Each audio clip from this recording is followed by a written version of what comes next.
तो चलिए आज बात करते हैं इतिहास के एक ऐसे टर्निंग पॉइंट की जिसने सिर्फ एक देश को ही नहीं बल्कि पूरी दुनिया को देखने का नजरिया ही बदल दिया। ये कहानी है फ्रांसीसी क्रांति की। एक ऐसी घटना जिसने हक, हुकूमत और आज़ादी के मायने हमेशा हमेशा के लिए बदल दिए।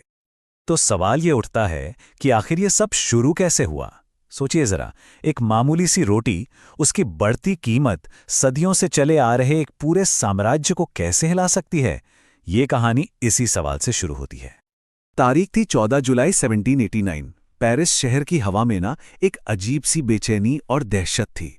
एक अफवाह जंगल की आग की तरह फैल गई कि राजा अपनी ही जनता पर गोलियां चलाने वाला है। बस फिर क्या था, हजारों की तादाद में लोग, मर्द, औरतें सब टाउन हॉल के सामने जमा हुए और उन्होंने धावा बोल दिया बास्तील के किले पर, जो राजा की तानाशाही का सबसे बड़ा सिंबल माना जाता था। लेकिन ये जो गुस्सा था, ये एक दिन में नहीं भड़का था। इसकी जड़ें बहुत गहरी थी। इसे समझने के लिए हमें थोड़ा सा पीछे चलना होगा। साल 1774 में जब लुई 16वें फ्रांस की गद्दी पर बैठे, संकट की असली कहानी वहीं से शुरू होती है। देखिए, जब लुई 16वें राजा बने ना, तो उन्हें विरासत में मिला था एक खाली खजाना। क्यों? क्योंकि सालों से चले आ रहे युद्ध, राज दरबार की बेहिसाब शानो शौकत और सबसे बढ़कर अमेरिका को ब्रिटेन से आज़ादी दिलाने में जो मदद की गई थी, उसने फ्रांस को कंगाल कर दिया था। पहले से ही 2 अरब लिवरे का कर्ज था। लिवरे यानी उस वक्त की फ्रेंच करेंसी, और इस मदद ने 10 अरब लिवरे का बोझ और डाल दिया। और इस आर्थिक तंगी के ऊपर से फ्रांस का जो समाज था, वो भी कह सकते हैं कि एक पिरामिड की तरह था, बहुत ही ज्यादा अनइक्वल। पूरा समाज 3 हिस्सों में बटा था, जिन्हें एस्टेट्स कहते थे। और आप देखिए, करीब 97% आबादी तीसरे एस्टेट का हिस्सा थी, यानी आम लोग, किसान, मजदूर, वकील, व्यापारी, सब। अब ये जो बंटवारा था ना, ये कोई मामूली नहीं था। इसमें जमीन आसमान का फर्क था। एक तरफ थे पहले 2 एस्टेट्स, यानी चर्च के पादरी और बड़े बड़े अमीर लोग, जिन्हें जन्म से ही सारे ऐशो आराम और अधिकार मिले थे। और मजे की बात यह थी कि उन्हें कोई टैक्स नहीं देना पड़ता था। वहीं दूसरी तरफ देश का सारा बोझ, हर तरह का टैक्स, चाहे वो टाइल जैसा जमीन का कर हो या टाइट जैसा धार्मिक कर, वो सब ये 97% आम जनता चुकाती थी।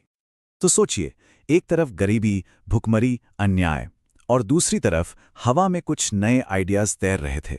रूसो और वॉल्टेयर जैसे थिंकर्स की बातें, स्वतंत्रता, समानता और सरकार के साथ एक सोशल कॉन्ट्रैक्ट की बातें लोगों के दिलों में उतर रही थी। इन विचारों ने गुस्से की आग में घी का काम किया। और फिर 1789 में सब कुछ बदल गया। चीजें बहुत तेजी से हुईं। 5 मई को एस्टेट्स जनरल की बैठक बुलाई गई, लेकिन वो नाकाम रही। 20 जून को तीसरे एस्टेट के लोगों ने पास के एक टेनिस कोर्ट में इकट्ठा होकर कसम खाई कि वो फ्रांस के लिए एक नया संविधान बनाकर रहेंगे।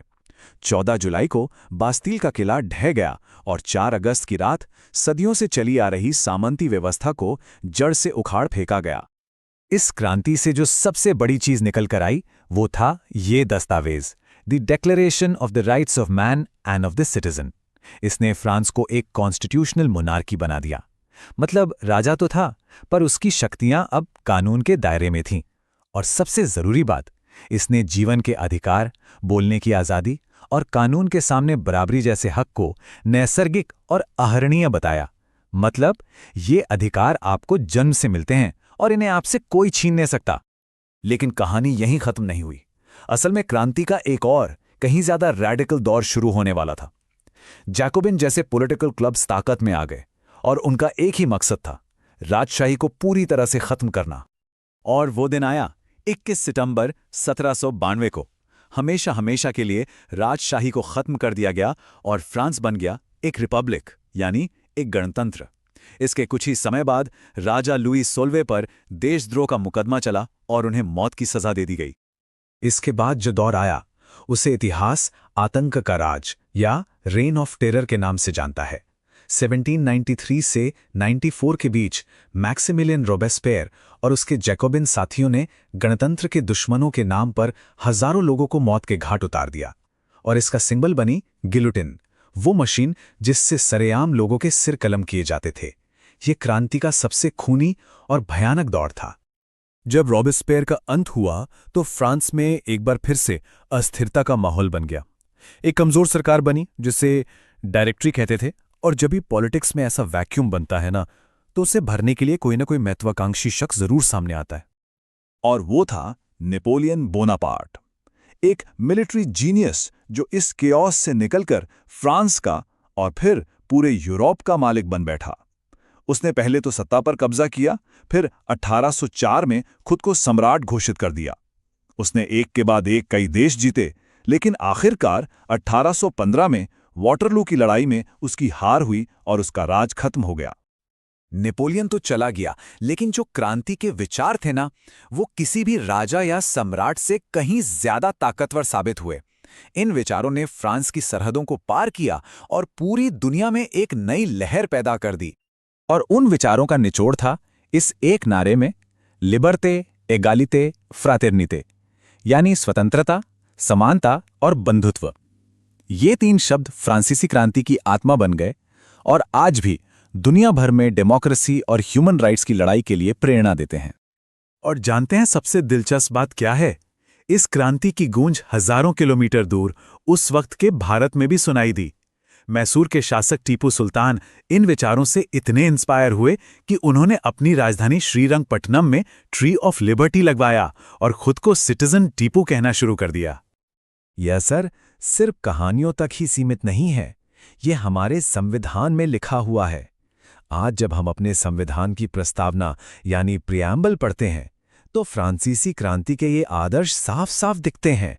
स्वतंत्रता का विचार, समानता का वादा, बंधुत्व की भावना और गणराज्य का ढांचा, ये सब उसी क्रांति की देन है। तो देखिए, एक क्रांति जो 200 साल से भी पहले हुई, वो आज भी हमारे अधिकारों की भाषा तय कर रही है। ये हमें सोचने पर मजबूर करता है कि स्वतंत्रता और समानता के इन महान विचारों की अगली गूंज हमें कहां और किस रूप में सुनाई देगी।